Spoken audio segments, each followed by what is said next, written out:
guys, how are we doing? Welcome back to the channel. Today we are bringing you the density day from my new program. So in a recent video you saw the shoulder dominant push that we train at Muscleworks. Today we're at Crayfords. We're going to run through what's called a density day, which is legs and back together. So it's a very, very hard session. We'll take you through exercise, all the exercises, all the reps, and explain the whys and hows of why I'm actually doing this in my program. Because why would you train two big muscles together? Well, you'll find out in the rest of this video. So stay tuned and I'll catch up with you all after.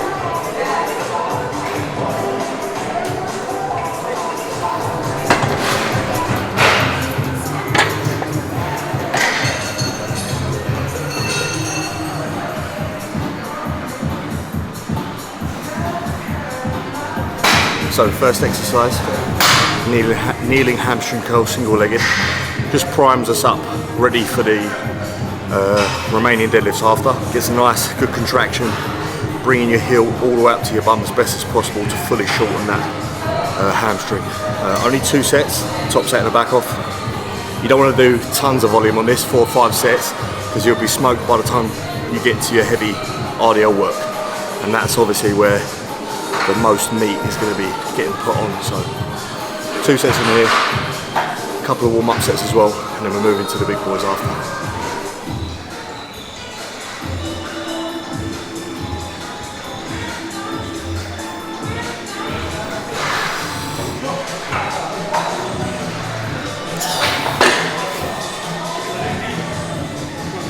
Right, RDLs now. So this is the bread and butter, or the meat and potatoes of this session. One of the main movements. Obviously you're working the whole posterior chain, hamstrings, glutes, traps, lats, etc. So we've got a heavy set, and then I believe I've only got 1 set today actually, because I'm in week 1 of a new phase. And then, as I said in the previous video, we taper the volume up over time. So today just 1 set all out. We'll see how the warm-up's go, and then we'll go based off of those. But it'd be nice to hit 5 plates today.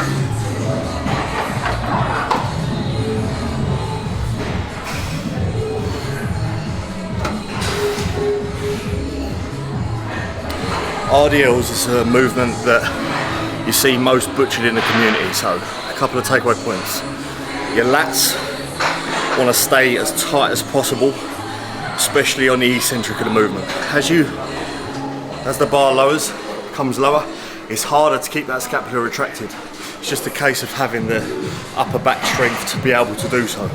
So don't go so heavy that your upper back is rounding on the RDLs. Keep your lats nice and tight.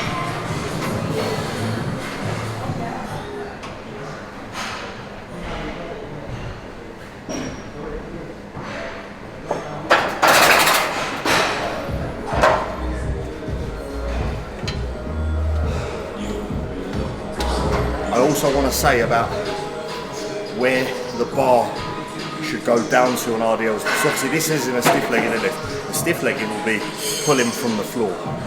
Romanians, the plates aren't touching the floor. But how low should you go? Well, you should go within your active range. So what is that? That is how far we can go without putting any unnecessary stress on our joints, muscles. So your range of motion essentially is dictated by your mobility. Now, I've noticed I used to be able to get a little bit lower. I actually used to be able to pull from the floor stiff-legged. I still can at the moment, but I get a little bit of lumbar rounding. So, with the RDLs, I just go to about mid-shin now. But for me, that's still my active range. If I wanted to increase my active range, which I should be aiming to do, I'd be doing a lot more stretching and foam rolling, massage, etc. But don't force it. However, if your active range is where the bar is going above your knee, I would simply say you're not getting the most out of the movement. You're not putting a stretch on the hamstrings. So work on your mobility first. Increase your active range to where the bar can go to at least mid-shin with a neutral spine, and then start loading up the heavy RDLs.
Right, so leg press after RDLs. So, like I said earlier, today is a density day. You're working the biggest muscles on your body in one session, but we're being very careful with managing volume, because obviously towards the back end of the week, I've got a leg day and a back day. So they're still getting stimulated twice. That doesn't mean come in on density day and do 5 sets of everything, because when you get to your leg day and your back day, at the back end of the week, you're still fried from this session. So that's why you only see 1 set of RDLs today, 1 set of leg press to failure. You want to make sure that you're taking that 1 set to true failure. Otherwise it's not worth doing that 1 set. You can stimulate 80% hypertrophy doing 1 set. As you do more sets, you accrue a little bit more, obviously fatigue, but you stimulate a little bit more muscle fibers as the sets go on to a limit. But the first 1 or 2 sets are the most important. That's why you're seeing the top set and the back off lately, because if you take these sets to true failure, you're getting 80%, 90% stimulating their muscle fibers. Yeah, okay, you could argue to get another 5, 6, 7%, nearly on 100, do more sets. But that's why you've got another day in your program where you're hitting things twice, or you've got other exercises to target different parts of that muscle. It's all about being clever, managing fatigue, but still training as hard as possible in the sets that you do have. This does go up to 2 sets, same as the RDLs. And then obviously the rest pauses come in towards the back end of the phase, should I call it, a 5-week phase. So let's see how this goes.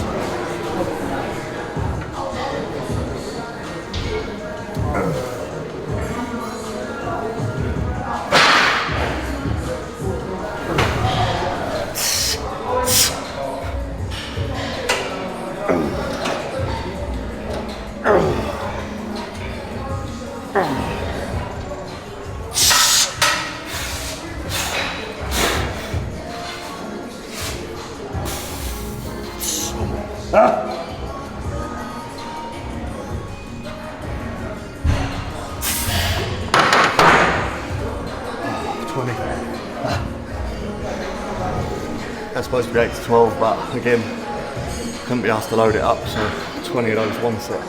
It's not too bad.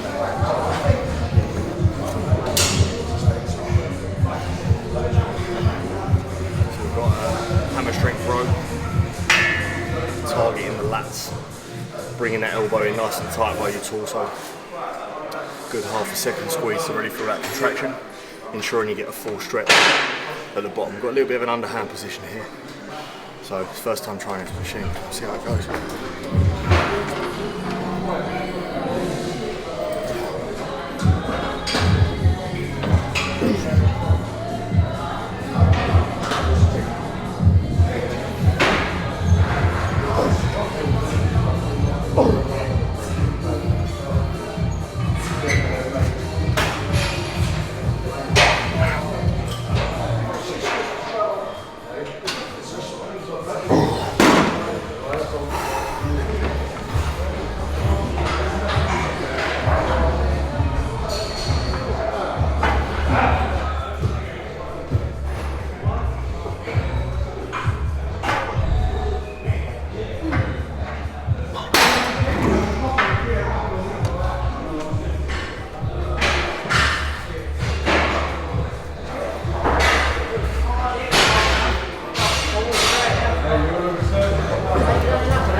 Come on, Mr. Green, that was good.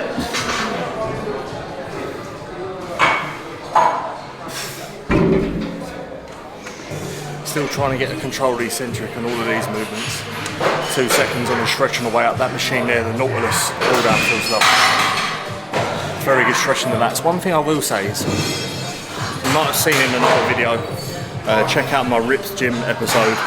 You see me doing single hand D-handle cable pull downs. So you set an incline bench up, 1 hand pulling down on the cable stack. Now, I feel like the mind muscle connection to my lats is so much better when I'm doing plate loaded machines double handed, purely because I've done a lot of work with the single-handed D-handle pull downs. So over the months I've been doing those in that contraction, because when you're doing the single-handed stuff, all of your focus is just on one muscle. Whereas when you're doing a double-handed, it's obviously both sides, but I definitely feel my lats fire up better on the double-handed stuff because of those. So definitely incorporate those into your pull routine as well. I have them on my actual back day, whereas a density day today, we had the 2 variations of row, plate loaded and a pull down as well.